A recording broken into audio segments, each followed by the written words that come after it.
At Christmas, my mother-in-law proudly introduced a new woman to my husband. I smiled, lifted my glass, and said nothing. The room didn't freeze yet. That would come later. My name is Emily Turner, and until 8 weeks before that dinner, I believed I had a good marriage. Not perfect, not cinematic, but solid in the quiet, adult way that matters when life stops being romantic and starts being real. Liam and I had been together for 7 years, married for 4. We met in our mid-20s, when ambition still felt exciting instead of exhausting. He worked as a financial advisor at his father's firm, Turner & Associates. I built my own marketing consultancy from the ground up, first out of a tiny rented office, then from the spare bedroom of our house. We were busy. We were tired. But I thought we were moving forward. That was my first mistake.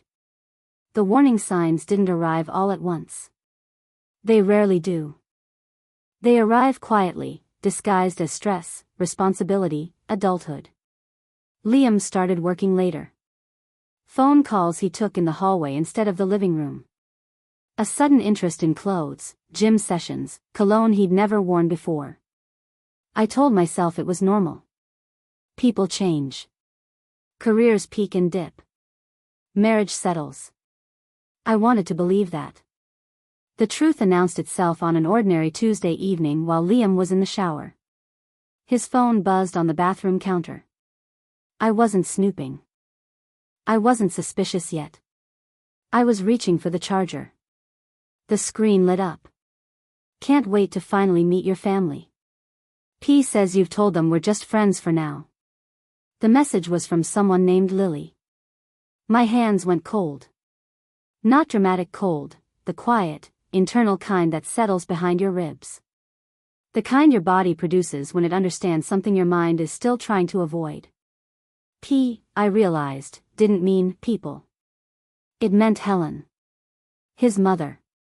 Helen Turner had never liked me. From the first dinner, she'd made that clear without ever saying it directly. Compliments sharpened just enough to cut. Concern that felt suspiciously like judgment. Stories about other women Liam might have suited better. She had wanted him to marry Chelsea Morrison, wealthy, polished, obedient, from the right family. Instead, he married me. A middle-class woman who worked her way through college, built her own business, and didn't ask permission before making decisions. Helen never forgave that. Still, even then, I didn't immediately confront him. I didn't scream. I didn't cry. I didn't throw the phone. I waited. Over the next few days, I watched Liam the way you watch a stranger you thought you knew. I listened more than I spoke. I noted the inconsistencies. The way his stories no longer lined up cleanly. The way his affection felt rehearsed, almost too careful. That was when I decided not to guess.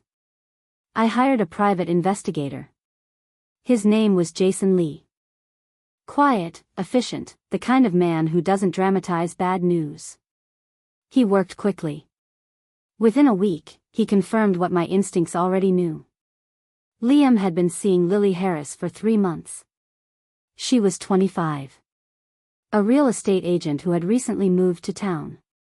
Attractive in a careful, curated way, not flashy, but undeniably deliberate. According to Jason, Helen had introduced them at a charity gala I'd missed due to a client emergency. The photos were clinical, not sensational. That somehow made them worse. Liam and Lily at restaurants he'd never taken me to. Holding hands in the park where he'd proposed. Kissing in the parking lot of the gym where we still shared a membership. But the detail that stayed with me the longest was this. Helen wasn't just aware of the affair. She was encouraging it. Hosting dinners where Lily played the role of future, while I was supposedly away on business trips that didn't exist. Rewriting reality for everyone involved, except me. That was when heartbreak turned into something else. Not rage. Not panic. Focus. My father taught me chess when I was 7.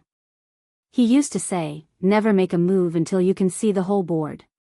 So instead of confronting Liam, I started studying the board. The first thing I reviewed was paperwork. Every legal document tied to our marriage and assets.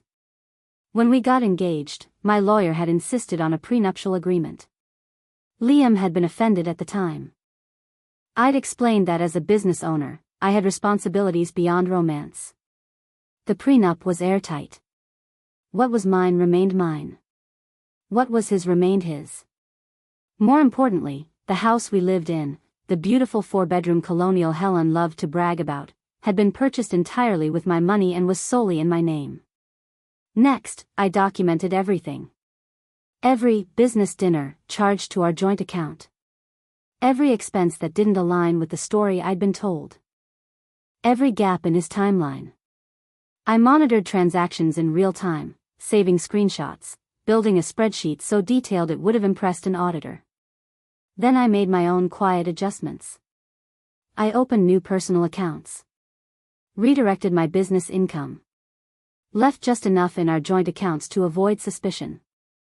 I scheduled a meeting with my divorce attorney, Sophia Diaz, who'd handled my contracts for years. I updated my will. My insurance policies. My contingency plans. I didn't rush. I prepared. The final piece arrived in late November, when Helen called to confirm Christmas plans. Her voice was warm in that artificial way she perfected over decades. "Emily, darling, I hope you don't mind," she said, "but I've invited a lovely young woman named Lily. She's new in town and doesn't have family nearby. You know how I hate for anyone to be alone during the holidays." I heard the satisfaction beneath the sweetness. She thought she was cornering me. What Helen didn't realize was that she had just handed me a stage. And I was done playing defense. The week before Christmas, I didn't shop for gifts. I shopped for armor. I chose a red dress Liam had always loved, simple but unmistakable. I paired it with the diamond necklace he'd given me for our last anniversary. Not for sentiment. For symmetry. I wanted everything to look exactly the way it always had, calm, polished, intact, right before it shattered. I also made 2 phone calls. One to my brother, Jack. One to my best friend, Olivia. I didn't explain much. Just told them to keep their phones close on Christmas night. Both understood. They always did. Christmas morning arrived cold and clear. Liam was unusually attentive, bringing me coffee in bed, complimenting my hair, my dress, my smile. I wondered if guilt was finally catching up to him, or if Helen had coached him to play the role of devoted husband one last time. We arrived at the Turner estate at exactly 6:30 p.m. The house looked like a magazine spread. Twinkling lights. Perfect garlands. A performance of warmth staged for an audience. Helen greeted us at the door in a navy dress that probably cost more than most people's monthly rent. "Emily, darling," she said, kissing my cheek with all the affection of a snake. "You look lovely. Everyone's been dying to see you." The living room was full. George, Liam's father.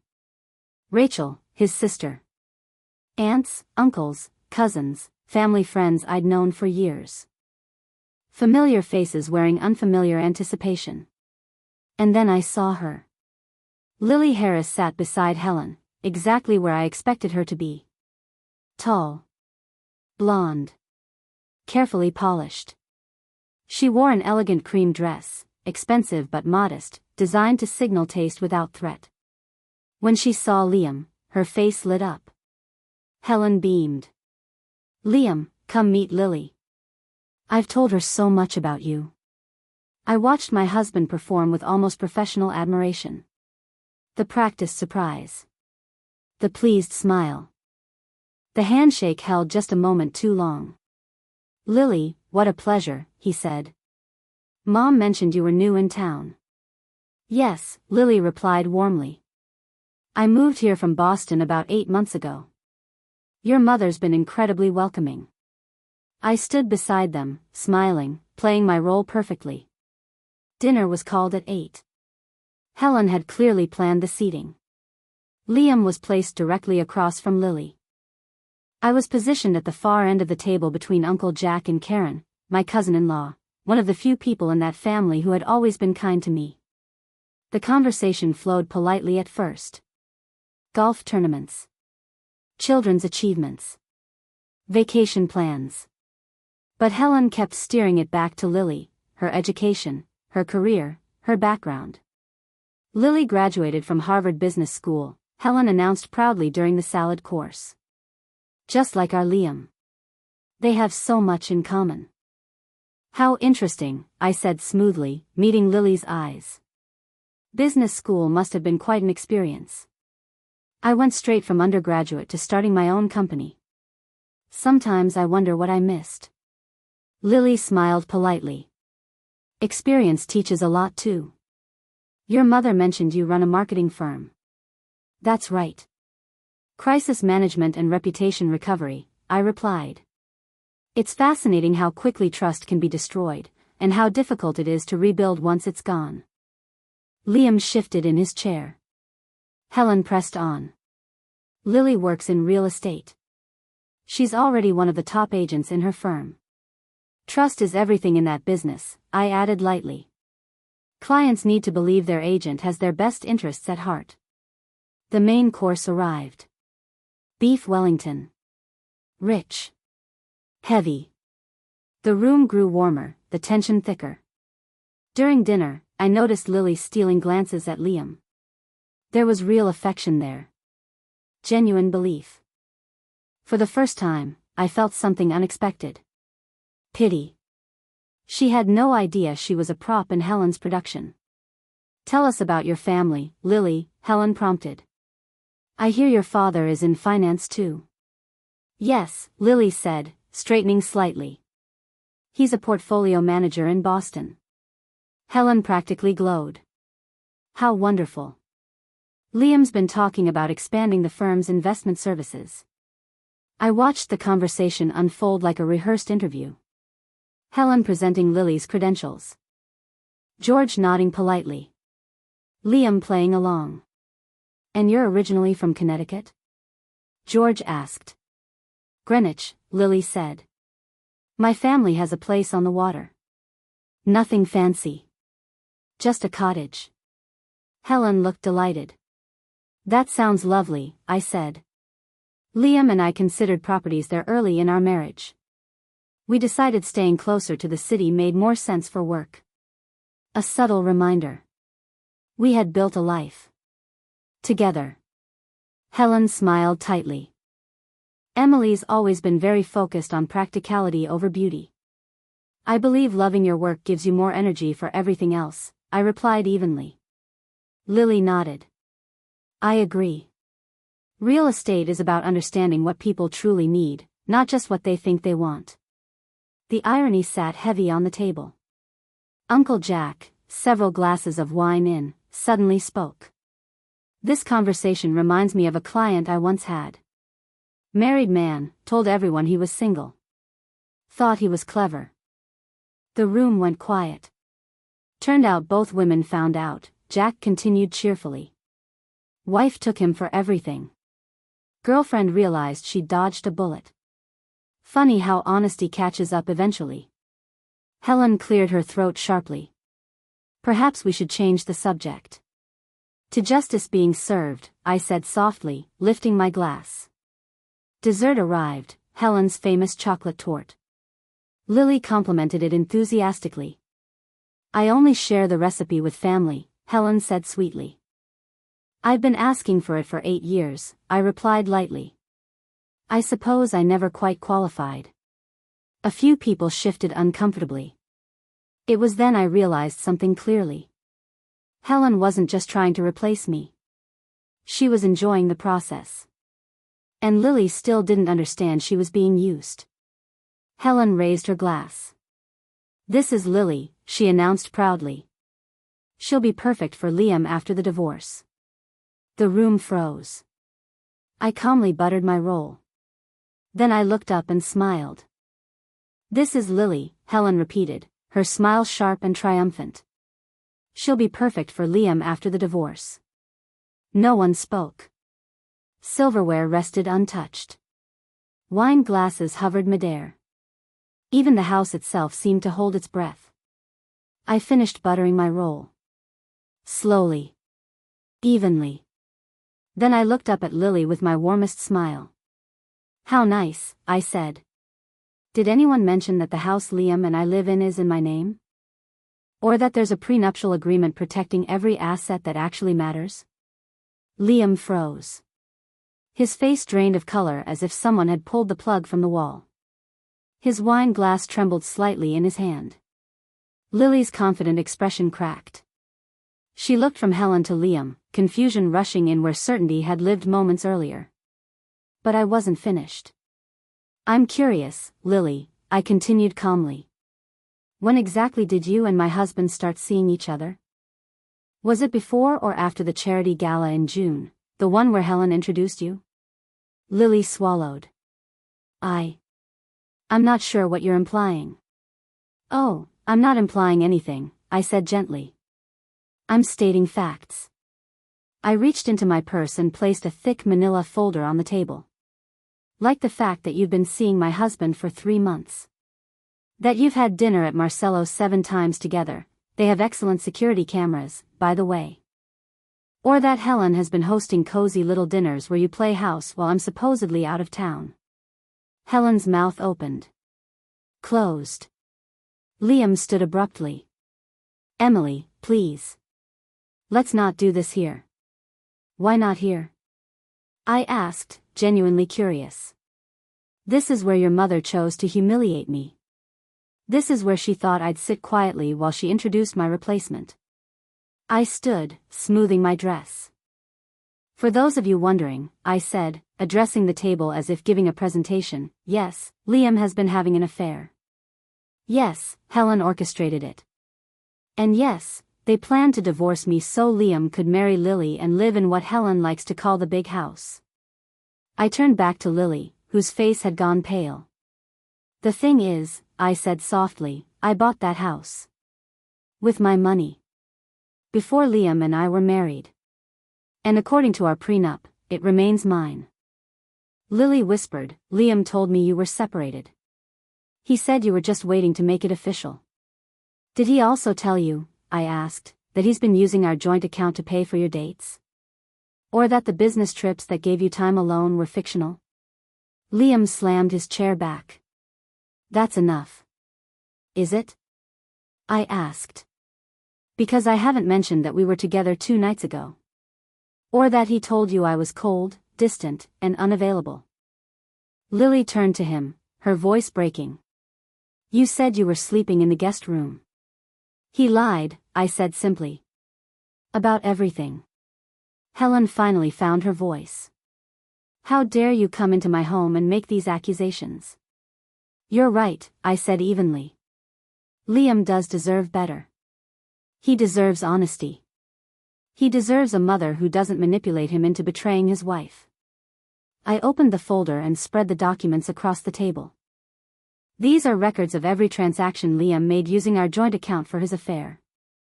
Restaurants. Gifts. A hotel room last weekend. Lily buried her face in her hands. The total comes to $12,000, I continued. Which, according to our prenup, qualifies as financial infidelity. George finally spoke, his voice heavy. Emily, perhaps this should have been private. With respect, I replied, your wife made it public. I turned to Lily one last time. I don't blame you entirely. But you deserve to know the truth. The man you thought you loved has been lying to both of us. Tears filled her eyes. I'm so sorry. I really thought. I know, I said softly. That's why you should ask yourself why Helen wanted to break up her son's marriage so badly. George stood. Helen. Sit down. You've done enough. I gathered my purse and folder. The divorce papers are already prepared, I said. They'll be filed tomorrow. Liam can stay in the house temporarily, but after that, he'll need to find somewhere else to live. Liam looked at me, desperation flickering. Emily, please. I don't want to work it out, I said quietly. I don't want to be married to someone who solves problems with lies. I looked around the table one last time. To those of you who've been kind to me, thank you. To the rest, I won't miss you. As I turned toward the door, Lily called after me. Emily, wait. I looked back. I ended it, she said. I couldn't be with someone who lies so easily. I believe you, I replied. Take care of yourself. Then I walked out. The next morning, my phone rang at 7. It was Lily. I hope it's okay that I'm calling, she said quietly.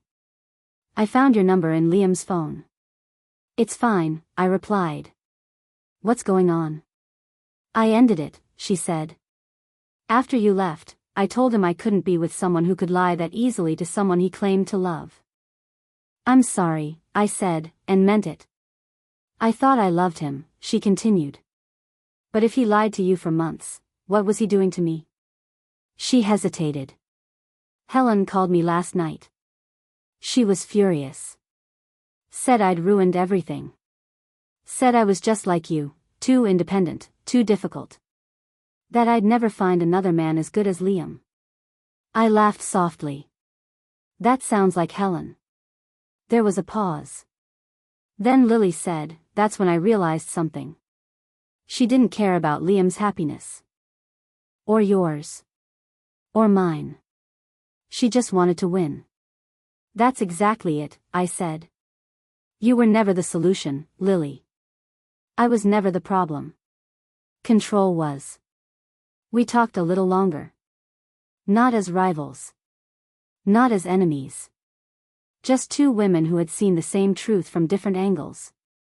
The divorce went smoothly. Liam didn't contest anything. The evidence was thorough, and he knew it. The house remained mine. So did my business. He kept his share of our joint savings and his belongings. 2 months later, I ran into Rachel at the grocery store. He moved back in with our parents, she said quietly. He's miserable. I think he's finally realizing what he lost. And Helen? I asked. Rachel sighed. She tells people you trapped him with a prenup. Most don't believe her. Especially after Lily left town and told her side of the story. I felt a quiet sense of relief. Not victory. Closure. 6 months after the divorce was final, Liam came to my office. He looked older. Tired. Humbled. I don't expect forgiveness, he said. I just needed to apologize. I listened. He told me about therapy. About fear. About how he let his mother convince him that my independence was the problem, instead of his insecurity. What do you want from me? I asked. Nothing, he said. Just for you to know I see it now. I believed him. But belief didn't mean reconciliation. A year later, my life looked very different. I was dating a man who admired my ambition instead of competing with it. Who found my story at Christmas dinner impressive rather than threatening. One evening, he asked if I ever regretted how I handled it. No, I said. She tried to humiliate me publicly. I just refused to be small. As we left the restaurant, I thought about the woman I'd been that night, calmly buttering her roll while her world cracked open. She had been terrified. But she had been strong. And sometimes, that's the same thing. Some stories don't end with apologies. They end with understanding. If this story felt familiar, you're not alone. Thank you for listening. This was Block Tales.